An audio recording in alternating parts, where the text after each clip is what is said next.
Welcome back. This is our new series, Around the Fire, which is when we just look around at the news and react to certain clips. Mm-hmm. We thought this would be something to do because, our long-form videos do well, but the short form is also in too. So we're starting off with Trump addressing the nation on his policy about schooling, and I think he's demolishing the Board of Education. Department of Education. So he's sending all the education back home to the parents or back to the states. Look. Trump is sending fear in the right places. Yeah. I mean, especially what we've seen in schools over the past couple of years. Has to be stopped. Oh, yeah. Your youth have to be saved. But anyway, let's get into it. President, it was my honor to support America's homeschool families and to protect the God-given right of every parent to be the steward of their children's education. Since the China virus, America has seen an estimated 30% increase in homeschool enrollment. When I am reelected, I will do everything I can to support parents who make the courageous choice of homeschool. Under the Trump tax cuts, we allowed families to use 529 education savings accounts to spend up to $10,000 a year tax-free on tuition for grades K through 12. This was a tremendous win for school choice, very important, school choice, remember that term. And yet that benefit did not apply to homeschoolers.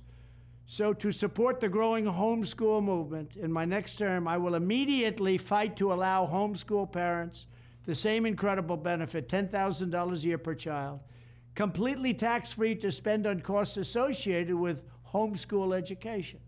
I will also work to ensure that every homeschool family is entitled to full access to the benefits available to non-homeschool students, including participating in athletic programs, clubs, after-school activities, educational trips, and more. To every homeschool family, I will be your champion. Do not vote Democrat. They are looking to destroy you. If you don't mind my saying that, Joe Biden can't put two sentences together, and yet he's looking to destroy you. Do not vote Democrat. Do not vote for Crooked Joe. Vote for Honest Donald. Thank you very much. I like that. Yeah. That sounds like there's no.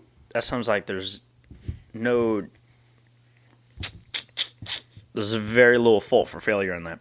Yeah. I mean, sending it back to the states is definitely the way to go. It probably should have been that way the whole time. Especially, well, first I want to let me segue back. Don't vote for Crooked Joe. Vote for Honest Donald. I like that. Anyway, I think the stats on this video, like somebody did a fact check, and they said that 30% of Americans have been, like, over the past however many years have been homeschooled. Like, it's been a steady increase. Why? I mean, I feel like our audience, if y'all don't know, y'all seen the type of things they're teaching in school, the DEI and all this garbage. I don't blame any parent for homeschooling now. I mean, it seems like that's the only place now you can control is your home with education. Mm-hmm. And, homeschool kids get multiple advantages and disadvantages.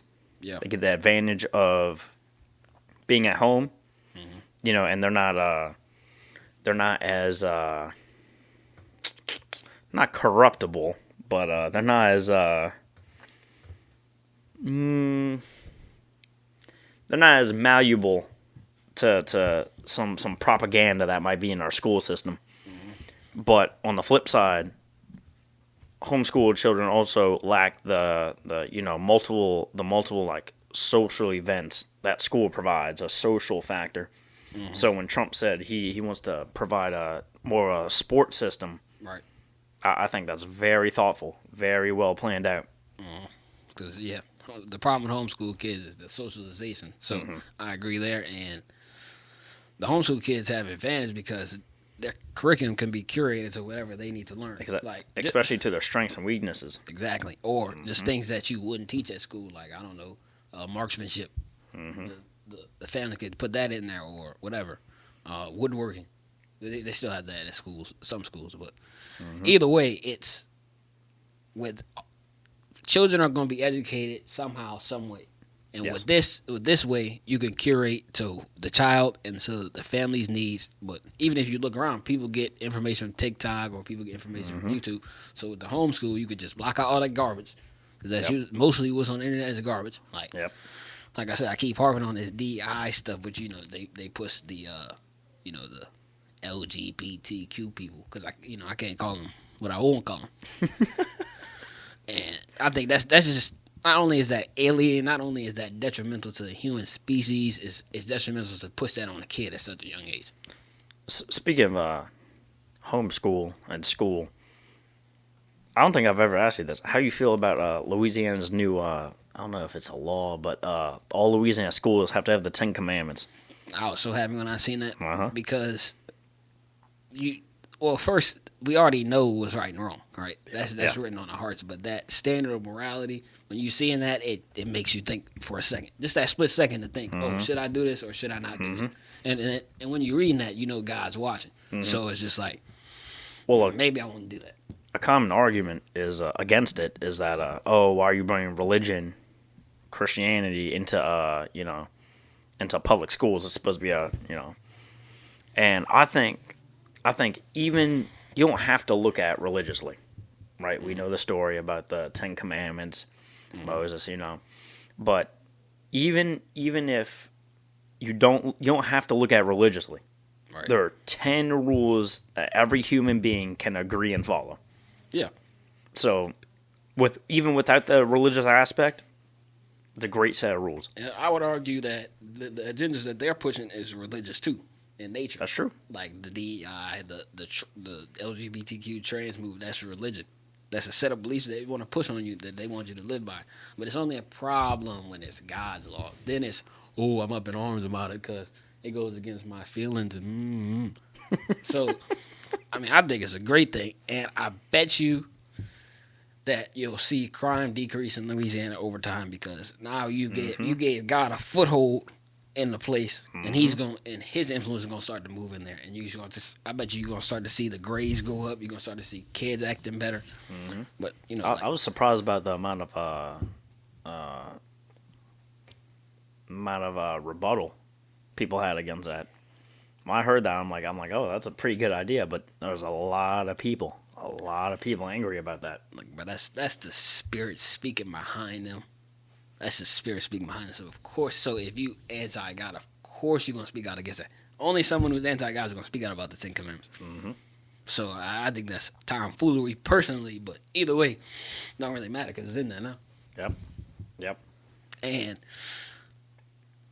I think, the idea that he would, put in place a sports system and a traveling system like educational field trips, I think that's super, super smart. So, that is, yeah.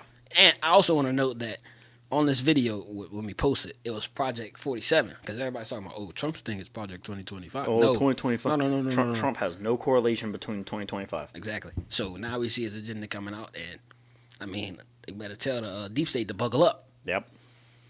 That's a great point. I was just thinking about Project 2025. Everyone's freaking about Project 2025. Where is it? How come Trump? It's still early to say, but Trump has said he's not part of Project 2025. That is not Trump's work. And he has used no points from it so far. Yep. So I don't know. But all in all, I think the idea of taking or demolishing the Department of Education and moving education back to the states is going to allow for the parents, which is who matters, to dictate what their children learn and how they learn it. Plus, I don't know if y'all seen this, but the pornographic books they find in the library, nah, kids should not be seeing that because evil always wants to corrupt innocence. So if you get in a school library and they get to reading that, boom, it's like they start to have these feelings and these thoughts that they shouldn't have to, when you start their puberty like 13, 14, 15. But that comes early. Now they're also susceptible to the transgender, like, I feel like a girl, but I'm really a boy. No, bro. No. I'm not going to say it on YouTube. But anyway, they don't need to be exposed to that. Kids should be playing with sticks, riding on bicycles, falling off the bicycle, scraping their knee, climbing a tree. I don't know anything but reading a pornographic book.